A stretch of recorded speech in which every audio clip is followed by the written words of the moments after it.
লাগে যোগাযোগ করবে মোবাইল দিয়ে দিলে ভাই মোবাইল নিয়ে ঢুকছে, এটাই তো ভাই অপরাধ করছে। এখানে দুপুর আনুমানিক একটার সময় এখানে ৬ নম্বর কেন্দ্রে মোশাররফ কাজী নামে এক ব্যক্তি, তিনি একবার ভোট দিয়েছেন, পুনরায় মোবাইল সমেত ভোট কেন্দ্রে প্রবেশ করেছেন এবং পুনরায় ভোট দেওয়ার চেষ্টা করেছেন এবং কর্মকর্তাদের সাথে উচ্ছৃঙ্খল আচরণ করেছেন। আসলে তিনি অনেকগুলো অপরাধ করেছেন। আমরা শুধুমাত্র প্রথম অপরাধটা আমলে নিয়েছি যে উনি একবার ভোট দিয়ে পুনরায় মোবাইল সমেত ভোট কেন্দ্রে প্রবেশ করেছেন।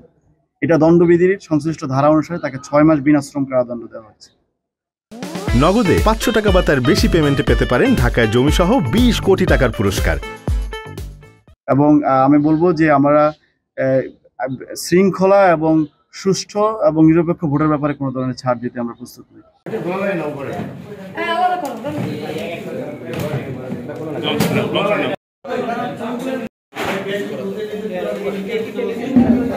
আপনি